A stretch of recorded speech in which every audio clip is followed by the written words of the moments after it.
Hello दोस्तों, मैं हूं अमरदीप सिंह। आप सभी का स्वागत करता हूं अपने यूट्यूब चैनल यूपीएससी नॉलेज। दोस्तों, जो कंप्यूटर के लिए हमारी एमसीक्यू सीरीज चल रही थी उसमें हमने 6 क्लास कवर कर लिया है। आज हमारी एमसीक्यू की 7वीं क्लास है और आज की क्लास में जो टॉपिक कवर करेंगे वो है कंप्यूटर प्रोग्राम और प्रोग्रामिंग लैंग्वेज यानी प्रोग्रामिंग भाषा। इस टॉपिक से आपके पेपर में जितने क्वेश्चन आ सकते हैं वो सभी क्वेश्चन हम आज की क्लास में कवर करेंगे, या जितने क्वेश्चन आ चुके हैं वो भी सभी क्वेश्चन आज की क्लास में कवर हो जाएगा। ज्यादा बड़ा टॉपिक नहीं है लेकिन पेपर में यहां से क्वेश्चन अच्छे खासे बन जाते हैं, तो इसलिए आपको इस प्रॉपर अच्छे से तैयार करना है। आज देखिए संडे का दिन था, आज छुट्टी मनाने का दिन था, लेकिन मैं बोला कि जो रिदम आपकी अभी तक कंप्यूटर में बन रही है वो रिदम टूटे ना करके मैंने छुट्टी को भी इग्नोर किया। मैंने बोला कि आपके लिए आज भी एक क्लास लाई जाए, यानी जो रिदम आपकी बनी है वो कंटिन्यू रहे, इसके लिए क्लास लाई जा रही है। तो आपको क्या करना है, अच्छे से क्वेश्चन को सॉल्व करना है। कितने क्वेश्चन आपके बन रहे हैं उसको कमेंट सेक्शन में बताना है, और अगर आपको ये वीडियो अच्छा लग रहा हो तो वीडियो को जरूर लाइक करना है। चैनल में नए आए हैं तो चैनल को सब्सक्राइब करना और वीडियो को ज्यादा से ज्यादा शेयर करना है। लगातार एमसीक्यू की सीरीज चल रही है, जो मैंने आपको वादा किया था उस वादे के अनुरूप आज लगातार 7वां दिन है, जिसमें हमको रायपुर भिलाई अप डाउन करने के बाद भी, क्योंकि 2 क्लासेस चल रही भिलाई में भी रायपुर में भी, अप डाउन करने के बाद भी आपके लिए डेली जो है आपके लिए मेंटेन किया जा रहा है कि आपके लिए कंप्यूटर का कम से कम एमसीक्यू डेली बेसिस में हो।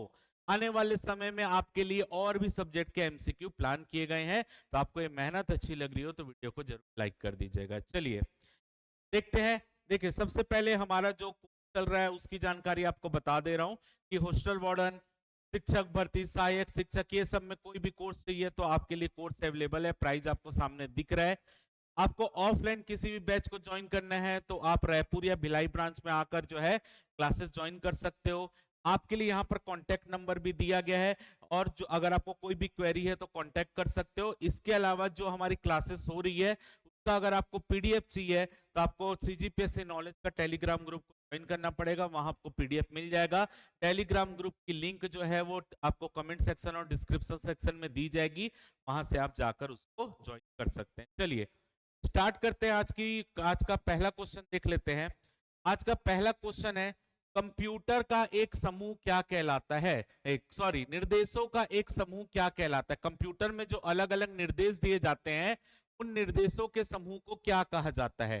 पहला है स्क्रिप्ट, सेकंड है एक्सटेंशन, तीसरा है फ्लो चार्ट, चौथा है प्रोग्राम। तो आपको पता है कंप्यूटर को जो निर्देश दिए जाते हैं उस निर्देशों का जो समूह होता है, उन निर्देशों के समूह को क्या बोलते हैं? प्रोग्राम बोलते हैं। कि कंप्यूटर तो इन्हीं प्रोग्रामों के दम पर चलता है, तो कंप्यूटर में जो निर्देशों का एक समूह होता है उसको क्या कहते हैं? निर्देश जो दिए जाते हैं उसको क्या कहते हैं? प्रोग्राम कहते हैं। डी इसका करेक्ट आंसर होगा। अगला क्वेश्चन देख लेते हैं।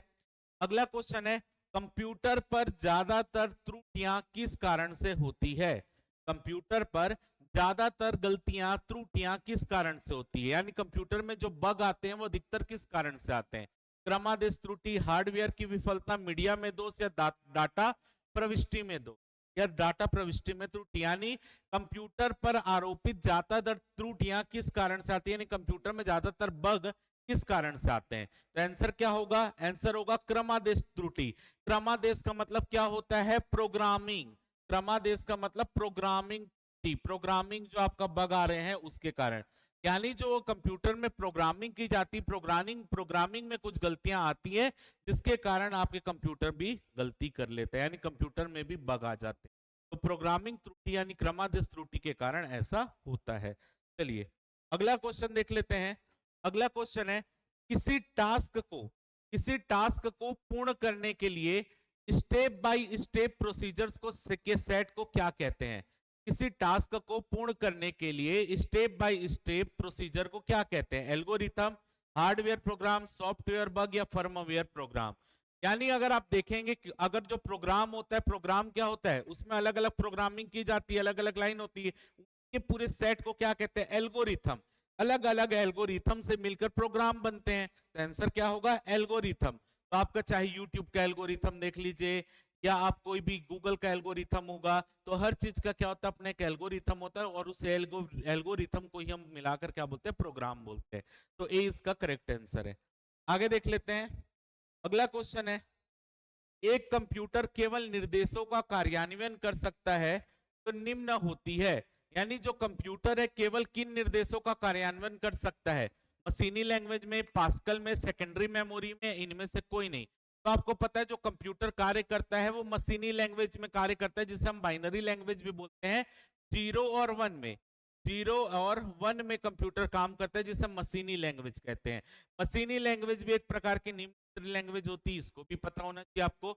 तो एक कंप्यूटर केवल किन निर्देशों का पालन करता है? जो मशीनी लैंग्वेज में निर्देश कंप्यूटर को दिए जाते हैं उन्हीं निर्देशों का फॉलो करता है, वो ए इसका करेक्ट आंसर होगा।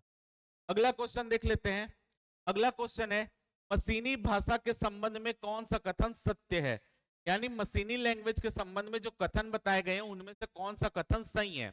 मशीनी भाषा मशीन पर निर्भर करती है, मशीनी भाषा मशीन पर निर्भर नहीं है, मशीनी भाषा अन्य उच्च स्तरीय भाषा से प्रोग्राम लिखने के उद्देश्य से सरल है, मशीनी भाषा प्रोग्राम के लिए असेंबलर की आवश्यकता होती है। तो देखिए मशीनी भाषा या मशीनी लैंग्वेज जो होता है उसके लिए वो डायरेक्ट ऐसी लैंग्वेज तो कंप्यूटर डायरेक्ट समझ लेता, वो है मशीनी लैंग्वेज। लेकिन मशीनी लैंग्वेज में जो आपका प्रोग्राम बनाना होता है वो बहुत हार्ड होता है, क्योंकि मशीनी लैंग्वेज 0 और 1 में ही होती है। तो मशीनी लैंग्वेज पर कोई भी प्रोग्रामिंग करना बहुत कठिन होता है। तो यहाँ पर आप आजकल आप देखेंगे कि हम अलग अलग भाषाएं बना लिए, उच्च स्तरीय भाषा, निम्न स्तरीय भाषा, और उनको क्या करते हैं हम अलग अलग सॉफ्टवेयर के माध्यम से हम क्या करते हैं, कन्वर्ट कर देते हैं। जैसे कि अगर मान लीजिए कि एक उच्च स्तरीय भाषा है, उच्च स्तरीय भाषा को यदि क्या करते हैं प्रोग्रामिंग, उच्च स्तरीय भाषा जावा, सी प्लस प्लस, ये सब में प्रोग्रामिंग कर लेते हैं, ये हाई लेवल लैंग्वेज है। और उस हाई लेवल लैंग्वेज को क्या करते हैं, मशीनी लैंग्वेज में कन्वर्ट करते हैं। तो हाई लेवल लैंग्वेज को मशीनी लैंग्वेज में कन्वर्ट करने के लिए सॉफ्टवेयर प्रयोग होता है, को हम कंपाइलर भी कहते हैं, उसको हम इंटरप्रेटर भी कहते हैं। लेकिन कंपाइलर भी क्या करता है, याद रखिएगा जो चीज मैं आप बोल रहा हूं ये पेपर की दृष्टि से बेहद ज्यादा इंपॉर्टेंट, और पेपर में यहां से क्वेश्चन बनता है। कंपाइलर का काम क्या होता है? कंपाइलर भी क्या करता है, उच्च स्तरीय लैंग्वेज को मशीनी लैंग्वेज में बदलता है, यानी ट्रांसलेट करता है। इंटरप्रेटर भी क्या करता है, उच्च स्तरीय लैंग्वेज को मशीनी लैंग्वेज में ट्रांसलेट करता है। लेकिन दोनों में अंतर क्या है? देखिए जो कंपाइलर होता है वो पूरे एक प्रोग्राम को, जो उस उच्च स्तरीय लैंग्वेज में जो प्रोग्राम लिखा होगा उस पूरे प्रोग्राम को एक साथ मशीनी लैंग्वेज में कन्वर्ट कर देता है। यानी कंपाइलर का क्या काम है, अगर वो उच्च स्तरीय लैंग्वेज के जितने पूरे प्रोग्राम हैं उसको एक साथ अगर आपको किसी मशीनी लैंग्वेज में ट्रांसलेट करना है तो कंपाइलर का यूज करना पड़ता है। और यदि वो हाई लेवल लैंग्वेज में कोई प्रोग्राम बना है उसको लाइन बाय लाइन ट्रांसलेट करना है, यानी कोई हाई लेवल लैंग्वेज में कोई प्रोग्राम बना है और उस प्रोग्राम के केवल लाइन बाय लाइन ट्रांसलेट करना है, तो इसके लिए इंटरप्रेटर का प्रयोग होता है। तो अगर आप देखेंगे दोनों ही उच्च स्तरीय भाषा को मशीनी भाषा में कन्वर्ट कर रहे हैं, लेकिन दोनों में कंपाइलर पूरे प्रोग्राम को एक साथ कन्वर्ट कर देता है, जबकि जो इंटरप्रेटर होता है वो एक एक लाइन करके कन्वर्ट करता है। लेकिन दोनों ही उच्च स्तरीय लैंग्वेज को क्या करते हैं, मशीनी लैंग्वेज में ट्रांसलेट करते हैं, कन्वर्ट करते हैं। तो अगर मैं यहां पर देखूं मशीनी भाषा मशीन पर निर्भर करती, बिल्कुल सही बात है। तो मशीनी लैंग्वेज होती है वो हर मशीन के अकॉर्डिंग यहाँ पर डिपेंड करती है, तो मशीनी भाषा मशीन पर निर्भर करती है। दूसरा गलत है। मशीनी भाषा अन्य उच्च स्तरीय भाषा से प्रोग्राम लिखने के उद्देश्य से सरल है, गलत है। मशीनी लैंग्वेज बहुत कठिन है, 0 और 1 में ही वो लैंग्वेज होती है, जबकि उच्च स्तरीय भाषा आपका अल्फाबेट, न्यूमेरिक, इन इसके अकॉर्डिंग आपका प्रोग्राम बनाता है। और आपका जो कंपाइलर या इंटरप्रेटर है उस प्रोग्राम को मशीनी लैंग्वेज में कन्वर्ट करके कंप्यूटर को देता है। मशीनी भाषा प्रोग्राम के लिए असेंबलर की आवश्यकता होती नहीं, मशीनी भाषा के लिए असेंबलर की आवश्यकता नहीं होती। मैंने आपको इंटरप्रेटर का काम बता दिया, मैंने आपको कंपाइलर का काम बता दिया। तीसरा होता है असेंबलर। असेंबलर का क्या काम होता है? असेंबलर का काम होता है असेंबली भाषा को मशीनी लैंग्वेज में बदलना। असेंबली जो भाषा होती है, असेंबली लैंग्वेज होती है, वो भी निम्न स्तरीय लैंग्वेज होती है। असेंबलर जो होता है उसी असेंबली भाषा को क्या करता है, मशीनी भाषा में कन्वर्ट करता है। तो तीन चीज मैंने आपको बताई है, कंपाइलर, इंटरप्रेटर और असेंबलर। कंपाइलर का काम हाई लेवल लैंग्वेज को लो लेवल लैंग्वेज यानी मशीनी लैंग्वेज में बदलना और पूरे प्रोग्राम को एक साथ बदलना। इंटरप्रेटर हाई लेवल लैंग्वेज को मशीनी लैंग्वेज में बदलना लेकिन लाइन बाय लाइन ट्रांसलेट करना। असेंबलर असेंबली भाषा को मशीनी भाषा में बदलना, ये असेंबलर का काम है। क्लियर? यहां पे इस क्वेश्चन का आंसर क्या होगा? ऑप्शन ए होगा, बी भी गलत है, ऑप्शन ए इसका करेक्ट आंसर है। चलिए अगला क्वेश्चन देख लेते हैं। अगला क्वेश्चन है कंप्यूटर निम्न में से किस लैंग्वेज को बिना ट्रांसलेशन के प्रत्यक्ष रूप से आसानी से समझ सकता है? यानी कंप्यूटर किस भाषा को बहुत आसानी से समझ सकता है, उसके लिए ट्रांसलेशन की जरूरत नहीं पड़ती। बेसिक लैंग्वेज, असेंबली लैंग्वेज, सी लैंग्वेज या मशीनी लैंग्वेज? तो सीधा सा आंसर है, अभी मैंने आपको इसको डिटेलिंग दी थी कि कंप्यूटर कौन सी लैंग्वेज को समझता है, मशीन लैंग्वेज को समझता है, यानी बाइनरी लैंग्वेज 0 और 1। टी इसका करेक्ट आंसर होगा, मशीन लैंग्वेज। अगला क्वेश्चन देख लेते हैं। अगला क्वेश्चन है यहाँ पर, निम्न में से कौन एक समय में उच्च स्तरीय लैंग्वेज प्रोग्राम के कथन से संबंध रखता है और मशीन के निर्देश में अनुवाद तुरंत कार्यान्वित होता है?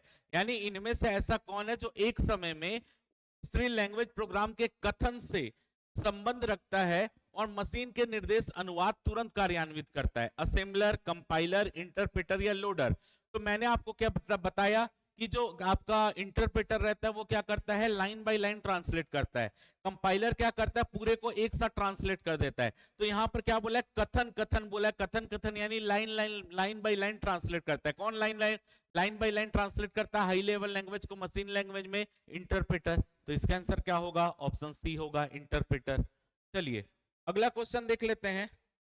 अगला क्वेश्चन है यहाँ पर, असेंबलर एक प्रोग्राम है तो निम्न में से किसके प्रोग्राम का रूपांतरण है? यानी असेंबलर का काम क्या है? तो उच्च स्तर से असेंबली भाषा में कन्वर्ट करना, असेंबली भाषा से मशीनी भाषा में कन्वर्ट करना, मशीनी भाषा से निम्न स्तरीय भाषा में कन्वर्ट करना, या निम्न स्तरीय भाषा से उच्च स्तरीय भाषा में कन्वर्ट करना। तो मैंने अभी आपको बताया असेंबलर का काम क्या होता है, असेंबली भाषा को मशीनी लैंग्वेज में कन्वर्ट करना, यानी 20 का करेक्ट आंसर होगा, असेंबली भाषा से मशीनी भाषा में। अगला क्वेश्चन देख लेते हैं। अगला क्वेश्चन है, असेंबली भाषा क्या है? असेंबली भाषा क्या है? मशीन लैंग्वेज है, हाई लेवल लैंग्वेज है, लो लेवल लैंग्वेज है, इनमें से कोई नहीं। तो याद रखिएगा जो असेंबली भाषा होती है वो लो लेवल लैंग्वेज है, यानी निम्न स्तरीय भाषा है। इसका आंसर क्या होगा, लो लेवल लैंग्वेज। इसका करेक्ट आंसर है। अगला देखते हैं। अगला क्वेश्चन है, कौन सी प्रोग्रामिंग भाषा बिट्स की धारा के रूप में लिखी जाती है? कौन सी प्रोग्रामिंग भाषा बिट्स की धारा के रूप में लिखी जाती है?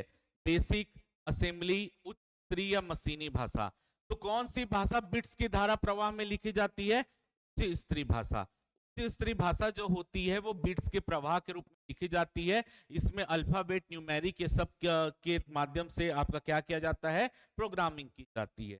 चलिए अगला देखते हैं। अगला क्वेश्चन है, प्रथम प्रोग्रामिंग भाषा कौन सी थी? प्रथम प्रोग्रामिंग भाषा कौन सी थी? पर्ल, फॉर्ट्रान, विजुअल बेसिक या सी? तो प्रथम प्रोग्रामिंग भाषा थी वो थी फॉर्ट्रान, यानी फॉर्मूला ट्रांसलेशन। याद रखना है प्रथम प्रोग्रामिंग लैंग्वेज कौन सी थी, फोर्ट्रॉन थी। ये आपका आंसर। चलिए अगला क्वेश्चन देख लेते हैं। अगला क्वेश्चन है, इनमें से कौन सी वैज्ञानिक कंप्यूटर भाषा है? बेसिक, कोबोल, फोर्ट्रॉन या पास्कल? कौन सी इसमें वैज्ञानिक कंप्यूटर भाषा है?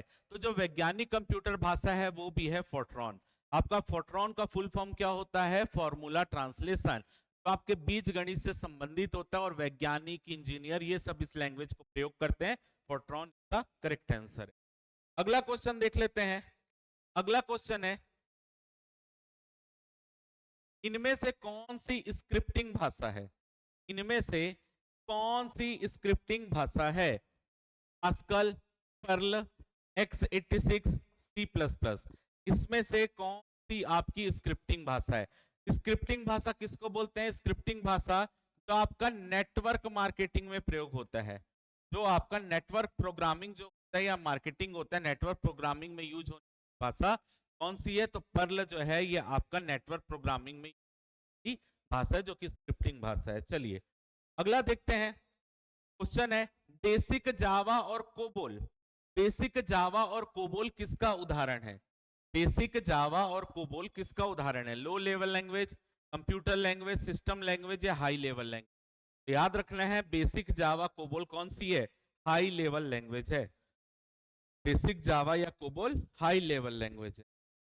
अगला क्वेश्चन देख लेते हैं। अगला क्वेश्चन है, वो प्रोग्राम एक सिस्टम के फंक्शन को दूसरे सिस्टम पर नकल करेगा उन्हें क्या कहते हैं? एम्यूलेटर, सिम्युलेटर, इवैल्यूएटर या पीसीबी? जो प्रोग्राम एक सिस्टम के फंक्शन को दूसरे सिस्टम पर नकल करेगा उसे क्या कहते हैं? बताइए। याद रखना है कि जो प्रोग्राम एक सिस्टम के फंक्शन को दूसरे सिस्टम पर नकल करता है उसे इम्यूलेटर कहते हैं। इम्यूलेटर का काम क्या रहता है? सिस्टम का जो एक फंक्शन है उसको दूसरे फंक्शन में कन्वर्ट करना या ट्रांसलेट करना। सिम्युलेटर का क्या काम होता है? सिम्युलेटर्स का काम होता है जो आपका कंप्यूटर में गेम वेम खेलते हैं, तो कंप्यूटर गेमिंग से संबंधित जो प्रोग्रामिंग होती है वो काम करता है सिम्युलेटर। इम्यूलेटर एक सिस्टम के फंक्शन को दूसरे सिस्टम में कन्वर्ट करता है। इसके अलावा जो सिम्युलेटर है वो कंप्यूटर गेम से संबंधित जो प्रोग्रामिंग होती है उससे वो रिलेटेड होता है। तीसरा है यहाँ पर इव्यूलेटर। इव्यूलेटर जो होता है कंप्यूटर की क्षमता को मापने का यंत्र होता है। इव्यूलेटर जो कंप्यूटर की क्षमता है, कंप्यूटर की क्षमता को मापने का जो मतलब एक प्रकार से यंत्र होता है ये इव्यूलेटर। पीसीबी, पीसीबी क्या होता है? Printed circuit board. Printed circuit board, B क्या है यहाँ पर? प्रिंटेड सर्किट बोर्ड, जो कि कंप्यूटर का पाथवे बनाता है, यानी जो कंप्यूटर की प्रोग्रामिंग होती है उसका जो पाथवे होता है उससे रिलेटेड होता है। तो पीसीबी का फुल फॉर्म होता है printed circuit board. Printed circuit board, तो कंप्यूटर का पाथवे होता है उससे संबंधित ये चीजें होती हैं। तो आपका एक सिस्टम के फंक्शन को दूसरे सिस्टम पर नकल करता है इम्यूलेटर। सिम्युलेटर कंप्यूटर गेमिंग से संबंधित होता है। इवेल्युलेटर कंप्यूटर की क्षमता से संबंधित होता है। पीसीबी आपका कंप्यूटर के पाथवे से संबंधित होता है। तो यहाँ पर आज की क्लास में मैंने आपको 15 क्वेश्चन कराए हैं। ऐसा नहीं कि मैं इससे ज्यादा क्वेश्चन नहीं करा सकता था, लेकिन सेम पैटर्न का क्वेश्चन, सेम क्वेश्चन कराने कोई मतलब नहीं था। आपको मैंने कंपाइलर के बारे में बता दिया, आपको मैंने इंटरप्रेटर के बारे में बता दिया, आपको मैंने असेंबलर के बारे में बता दिया, आपको मैंने हाई लेवल लैंग्वेज के बारे में बता दिया, लो लेवल लैंग्वेज के बारे में बता दिया, मशीनी लैंग्वेज के बारे में बता दिया। तो इस टॉपिक में जितने हम क्वेश्चन, इससे बाहर आज तक कोई क्वेश्चन नहीं गया है, तो आपको इतने क्वेश्चन को अच्छे से प्रैक्टिस करना है। तो आज की क्लास में हम जो ये क्वेश्चन है, उम्मीद कर रहा हूं मैं आपको ये सब चीजें अच्छे से समझ आ गई होगी। अगर आपको ये वीडियो अच्छा लगा होगा तो वीडियो को जरूर लाइक कर दीजिएगा। इसका आपका पीडीएफ, आपके पीडीएफ कहाँ मिलेगा? टेलीग्राम ग्रुप मिलेगा, इसका लिंक आपको कमेंट सेक्शन में मिल जाएगा। तो अगर आपको वीडियो में कुछ भी अच्छा लगा हो तो वीडियो को लाइक कीजिएगा, चैनल को सब्सक्राइब कीजिएगा, वीडियो को ज्यादा से ज्यादा अपने दोस्तों शेयर कीजिएगा। फिलहाल के इस वीडियो में सिर्फ इतना ही। जय भारत, जय छत्तीसगढ़।